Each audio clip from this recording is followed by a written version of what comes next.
we've got to make sure that we're working with the principals. They know where the weak spots are within the campus. And so we got to make sure that we're engaging the right people to figure out where are we going to address security challenges. Produced by Podcast Architects.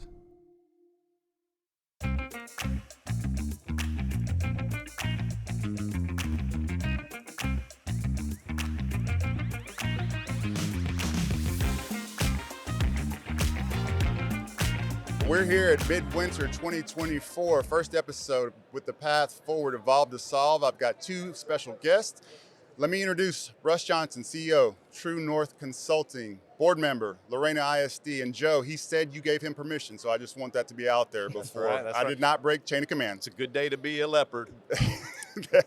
I got Willis ISD Deputy Superintendent friend, John Vaglienty joining us, and we're gonna get right into it. So the theme is we're gonna have some service providers who do great work around the state, and we're gonna kind of push back, needle them, and ask questions. Nothing is off the table, and Russ jumped at the opportunity to do this, and I think he's gonna do just fine. But first, I wanna give Russ an opportunity to talk about True North, what it is you do, and who you serve.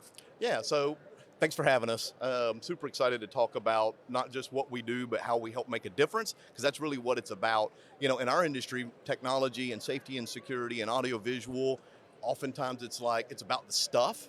And so when I started True North about 10 years ago, it's like, we got to change the conversation. It can't be about the stuff. It's got to be about the outcome. It's got to be about the engagement, the interaction with the kids. If we're not moving the needle based on actual school outcomes and goals, then what are we doing this for? And so we help districts plan, design, and make good acquisition decisions when it comes to the millions of dollars that we're spending on technology and security.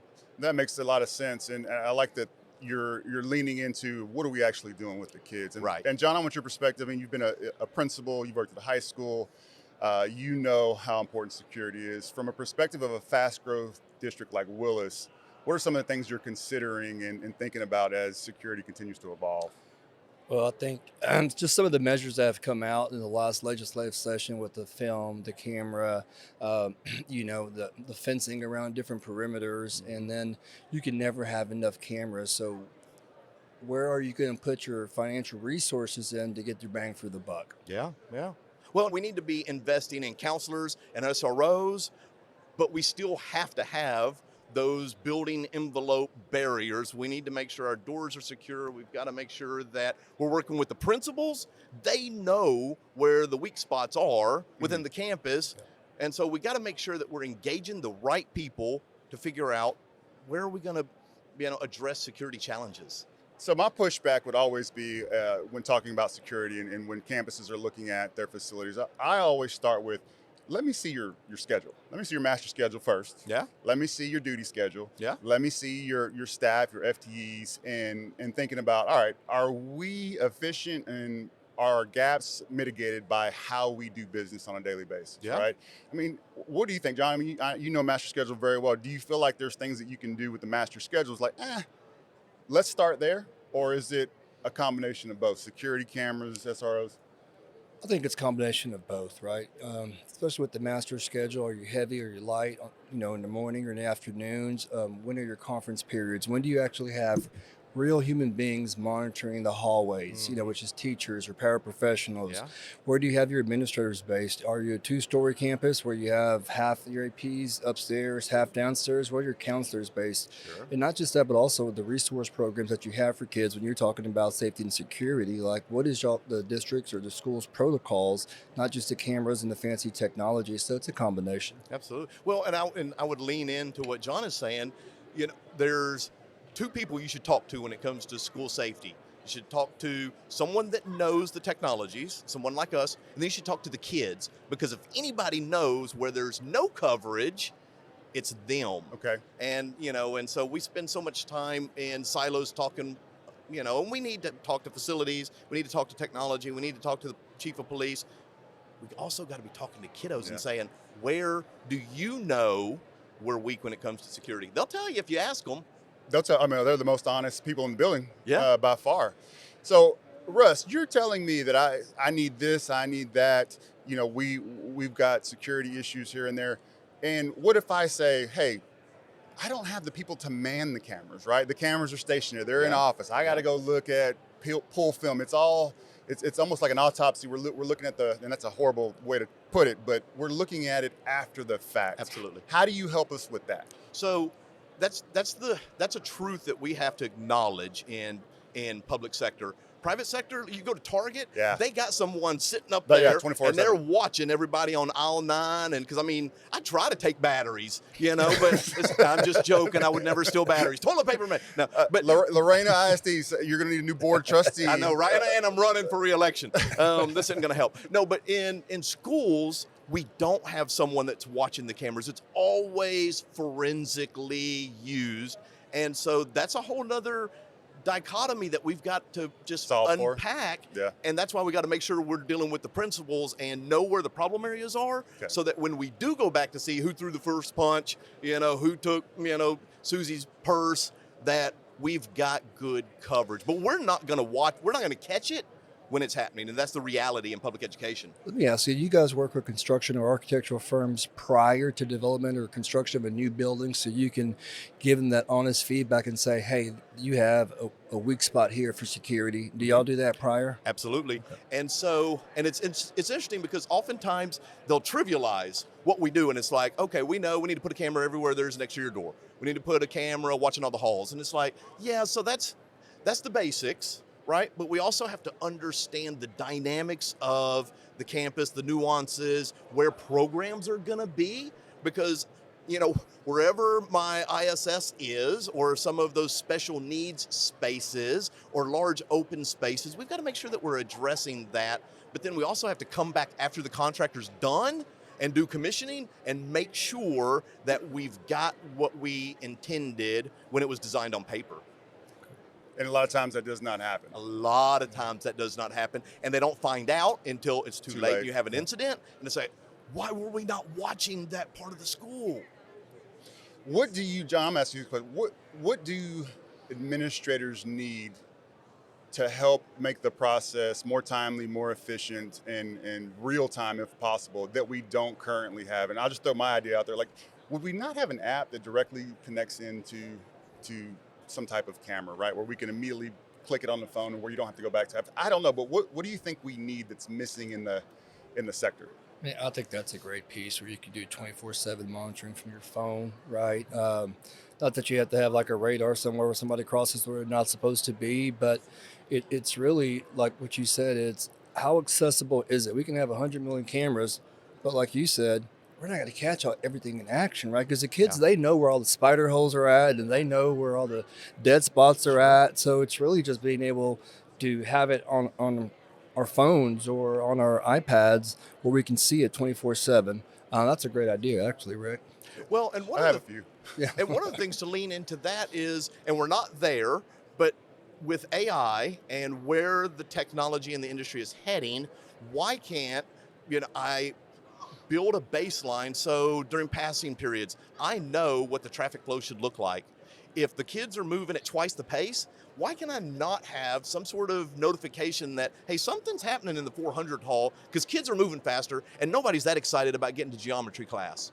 And so that's where the industry's headed. We're not there, but I like that. Thermal imaging, like when they're running in the blob. Well, it's just traffic flow. I was thinking more like your 40-yard dash time, like so kids are running, like it goes off, like they went out the door. Yeah. And it's like we know what it looks like. So if there's a fight, at least when there was a fight when I was fighting, everybody wanted to gather around and see me get whooped. And so when we see that sort of behavior and that sort of pattern, why can't we do something about that? And we don't have the technology quite yet. Okay. But that's where we're going. But that's where, even if I have it on my phone, I can stare at it all day. Yeah. But what if I got an alert and said, hey, there's something unusual happening in the fourth grade hallway, and then you stare. And that goes back to your master scheduling. Like, where do you have your key teachers that have relationship with all kids, right? That the kids respect. That that's not going to be nothing's going to be created in that hallway. So you have them spread out. Where do you have your freshman kids located at? Where do you have your special needs classes at? I think that's something that goes into master scheduling that sometimes is forgotten because we're just trying to put teachers in a room and 32 kids in a room. And don't move Miss Smith from her room, Yeah. because then that creates it. We'd be calling Mr. Johnson, board member. They moved my room. I mean, real quick, and That's right. it's a challenge just beyond the logistical. I mean, we're well aware of that, but it's something that could definitely be done. Russ, I want to ask you this: what should we be doing that the private sector is doing? So first thing I would say is, as an industry, we've got to be tapping people on the shoulder for legislative advocacy. Okay. Because where private sector has a leg up is private sector's got the money. Yeah. And so, especially with all of these changes and new requirements coming from the state, it's like, okay, well, I was going to spend $100,000 on new cameras. Now I got to spend it on fencing because now this is what the state says will make me safe, regardless if they've never stepped foot in the town of Lorena. So first thing is we've got to make sure we're advocating so that we've got enough money to do what we need to be doing. And then secondly, we've got to make sure that we're not just throwing technology at the problem, because there is a lot of AI out there. There's gunshot sensors, there's glass break sensors, there's, trip wires, there's all sorts of stuff. But it's about prevention before forensics. And that's not a technology. You can't go buy that. That's where we've got to invest in training and PD and having tough conversations with the community. So what you're telling us is it's habits. Yeah, absolutely. At the end of the day, it's just can we adjust our habits enough to make it more safe? Yeah, it's funny when I talk to districts, it's like I can bypass the millions of dollars you spent on door security with a tube of chapstick. Just stick it right in there, prop the door open, bypassed it. So what do we do about that? Because the technology didn't let us down, a human let us down. Well, you can get into any school in America because the kids are nice kids for the most part. I walk in. We train kids. If you see an adult, you help the open adult. the door. You open the yes, door. Ma'am. No. Absolutely. Yeah. So, John, this is what I want to throw out there to you. You have some beautiful campuses. There's a lot of districts with beautiful campuses. And does the beauty of it, big windows everywhere, particularly elementaries, does that get in the way of how parents feel about safety? I think the more they hear about what the legislative actions coming out and then the awareness that we bring to them as a district. So we're going back right now and building another elementary here soon and in the middle school. So we're using those same plans, but we're reformatting to where, the windows are gorgeous and the sun comes in, but you have an open library or you have too many windows and the cost of filming. So how can we go back and change that and make it more safe and secure for the students and in the classroom as well? All the CSI with the open glass and you can write on it. It looks awesome. And there's a place for that, but we have to make sure that the building is safe and kids are safe if something ever happens first. Yeah. Go ahead. So I'm sensitive about this. So we've got to acknowledge that school is still one of the safest places for kids to be. Right. That's what statistics and research shows. We also have to acknowledge that 43.8% of school shooting incidents are students that are currently enrolled in that campus. And so we've got to get past our fear of the outside, because almost half of the instances the threat is inside. Root cause. What's the root? And so I want to be very careful that we don't swing too far the other direction, because we want kids to want to be at school, because wanting to be there and having natural light and mental wellness, that's how we help prevent something from, triggering or building some sort of behavioral pattern. Yeah, no, I definitely agree that there's a balance. I've worked with architects all over the country. I've seen some elaborate design, so I know it can be done where you get to keep the feel and the welcoming, ambiance for parents and for students, and still do a little bit more on the safe side. Absolutely. All right, Russ, I got this question. So you're a board member and you provide to K-12. Mm-hmm. How do you draw the line? Like, how do you go in and you know the inside baseball to some degree? Yeah. How do you kind of distinguish and put one hat on versus the other? Sure. So that's a great question. And that was kind of what made me want to be a board member, because, I speak at a lot of board meetings and open and closed session. And it's like, there's so much that a lot of our communities, they don't understand the world of public education. And it was like, I've been doing this for 30 years. It's like, I know how the sausage is made. Isn't that who we want to sit on the board? Or do we just want someone that was born there, graduated from there, is an 8th generation leopard? We need that because they have that cultural history, but we also need people on the board that understands funding and legislation and board policy and taking care of a superintendent so we don't lose them to another district or run them off because my kid didn't get to play football, or whatever. And so, yeah, I think we need more people that work in this industry involved in their own hometown district. That's a great I think point. we'd have stronger boards. That's a great point. More informed boards. Yes, absolutely. And more informed makes a better system for everybody because we're making decisions based on not only, our beliefs in the community, but also what we have access to make our school better, safer, and more impactful for students. And I just want to say, so I was married to a campus principal, and I think superintendent and campus principal, 2 hardest jobs in public education. And so my hat's off for you guys for, the tough work that you did and you're doing, because you don't get to tell your side of the story when someone is like, you're always turning the other cheek. Yeah, always. All you can do is consume. You can never say but. That's absolutely. And that's another reason why I wanted to be on the board, because I'll be the loudmouth that'll say, because I can say. I don't get that feeling from you, Joe. I don't. He's quiet, right? Yeah, you never have to say. Our community ain't running off our superintendent unless something happens. Then we will. No, absolutely. Russ, any questions? I'll give you an opportunity to ask the district any questions, like something you've always wanted to know and say, hey, why this? Why that? So my big question that I like to know, just because I love to understand more about the people in this industry, what's your why for what you do? My why is, going back through elementary, middle school, and high school, it's that somebody actually believed in me and said, hey, what are you going to do? And I was like, I don't know. What do you mean what am I going to do? And they were like, well, why are you invested in me? Like, I just came to school, I did my, did my grades, did my classes, did my work, and, had great attendance. But nobody ever asked me, like, what are you going to do? And I had this one teacher and there's a couple of assistant principals that they invested in me. And even when I went to university, they said, hey, come back and sub for us. And I was like, no, I'm not doing that. And came back and subbed. And it's like, what's that pay? Yeah. I ain't doing that. And I caught the bug. I thought this is the best job ever. Like working with kids, in some hard areas, but just giving them that hope. Man, that's the best feeling. Man, I tell you. Yeah. So you had a champion and they just, they changed your life. What was your why? You're still, even though you're not a superintendent anymore, you're preaching from the trenches. Oh, well, this is in a lot of ways better. Only got one boss instead of 7. No offense. Right, no, none taken.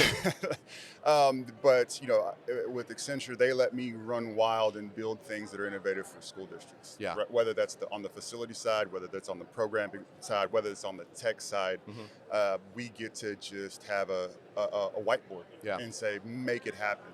And I've always been that way, and sometimes to my detriment as a superintendent, going too fast, right? But the why is the same. It's because I didn't know who I was and what I wanted, and it took a teacher and a coach to say, I'm a first-generation college student. Only way I got to go to college was a basketball scholarship. But none of that happens if I don't have people in my life say, hey, do this, push on this. Hey, maybe you know what it takes to be an administrator. And if you don't have that, it's very, very difficult to make it. So every job starts in the classroom, right? Yeah. Every career starts in the classroom. Absolutely. Every billionaire, CEO, mogul starts in the classroom. You remember Spud Webb, right? I do remember Spud Webb. So I'm that 5'6" dude that won't dunk on you. Spud Webb, he did win the dunk contest. Yeah. So as a board trustee, your job is important. You don't get paid for that job, right? That is a selfless job that you do for the community, that you serve. How do you squash the noise when it's going against the status quo, or vice versa, when the district is pushing out some good information, the district is pushing out some good agendas, and you have the naysayers? Like, how do you deal with that?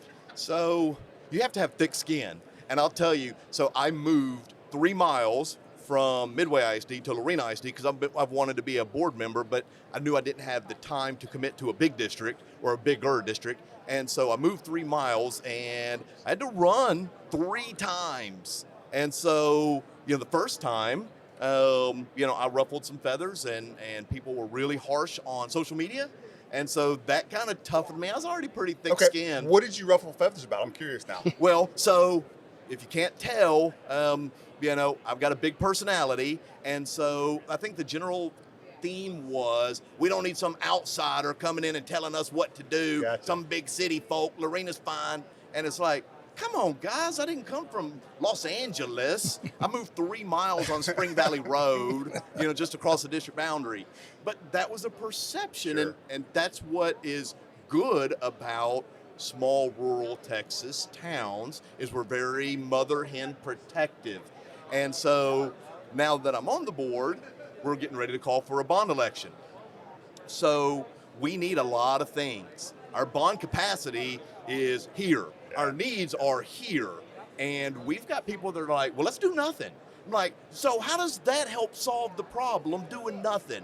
Because guess what's going to happen if we do keep growing? We're going to have to buy portables. How are you going to keep kids safe then? How are we going to keep kids engaged then? And so it's like, you just have to, you got to have your true north and stand firm regardless of what they say. And you got to be willing to go door to door educating people. But if you're not willing to do the work, don't get on the board. Great answer. So what advice would you give to first-year soup or an incoming soup or anything like that? What are some of the pieces of wisdom you'd say, hey, do this, don't do this? Yeah, so almost the same thing as a board member. It's like, find your true north, stand firm, don't let the noise drown out what you need to do. Because it's a pendulum. The noise that you're hearing today will be different from the noise that you're hearing next year. And it's a reason why superintendent tenure is like 2.5 years at a school district. And so it's like, man, just flip and dig in. And if the board gets rid of you, the board gets rid of you. But Hey, I'm a prime example. Don't compromise, because as soon as you compromise, it's like, well, then what are you doing anymore? Exactly. Why are you even doing it? Right. Go to private sector if you're going to compromise, because we all compromise the private sector. I'm playing. But it's like, you got to believe in our industry, because every one of them's overworked, every one of them's underpaid. And, it's like when my wife got her doctorate, she got a $500 raise. I'm like, wait, why don't we spend $60,000? You got to live to be 350 for us to break even. It's for the love of knowledge. It is, but it's like, it's hard work. Yeah, it's hard. It's hard, and it will test your ethics and your beliefs and your morals, and it will test what should I do in the time of crisis, right? And if you don't know who you are, it's easy to get lost in the shuffle. Well, and I'll tell you, right now is the toughest time to be a superintendent because you don't have the same talent pool to pull from. And so you may be having to hire a special ed teacher that you wouldn't hire 4 years ago because that's the only one that's available. And you can't not have a special ed teacher. And I'm not digging on anybody, but we've had, because it's gotten so tough on educators, we don't have the same numbers. Right. We've lost too many good people, and until we get out there and remind people why this is such a good industry, that's why it's like when Abbott's talking about vouchers, and it's like private school does so much better, different environment, different set of rules. Oh, well, I mean, it's let us pay our teachers better, 9 day. and let's open up the dadgum industry. Makes me mad. I get fired up. Makes me mad. I bet, Joe, I wish I got to get you on the show just to hear all of what he's saying, so you can tell me how those board meetings go. With Oh my Russ. God! Well, and then the community that's like, why are we paying the superintendent $150,000? It's like, that's the CEO of probably the largest employer in the city. How much you want to pay the CEO for the largest employer in the city? How much you want to pay him? Start paying that person $50,000 and see where that gets you. And what boards do not understand, talent costs in the public sector, in the private sector. You want somebody that's talented, you have to pay them, because guess what? Talented people can go do anything, anywhere. There is a vacuum of talent right now, and everybody's looking for it, and everybody's paying top dollar. And if you won't, somebody else will. Yeah. 100% of the time. Absolutely. So I got a lot of friends that are board members and tell them, hey, they want this. Like, well, do you have somebody better? Have you had anybody better? Pay them what they are worth. Yeah. Pay them what they're worth. Yeah. And if you don't complain, then you need to get into the damn system, so that way you've got a platform to complain. Because if you're on the outside looking in, don't be complaining. Absolutely. Well, Russ, thank Now you I'm for mad. jumping. Now I want to fight somebody. We need to find somebody my size or smaller for me to fight. Man, you were the perfect guest. You jumped in. You were great to kick us off, right? No fear, and took some of the tough questions and really elaborated on your belief system. And Lorena's in good hands, my friend. So, hey, Russ, before we go, any social media, any website, anything you want to shout out for Lorena or True North Consulting? Yeah, so you can find us on MySpace, AOL, Prodigy. Hotmail. Yeah, we've got a bulletin board system set up. Now, so we're on all the socials. So just look us up, TrueNorthCG. Yeah, and you'll find us on Facebook, Twitter, all of them, or tncg.com online, or True North Consulting Group. People will be like, what's that stand for? I'm like, TrueNorthConsultingGroup.com. Yeah. Awesome. Well, thank you for being here. Yeah, thanks for having me. Appreciate you. If you like the show today, please hit that subscribe, hit that like, share with your friends. We're going to have great guests on all through this event. It's Evolve to Solve.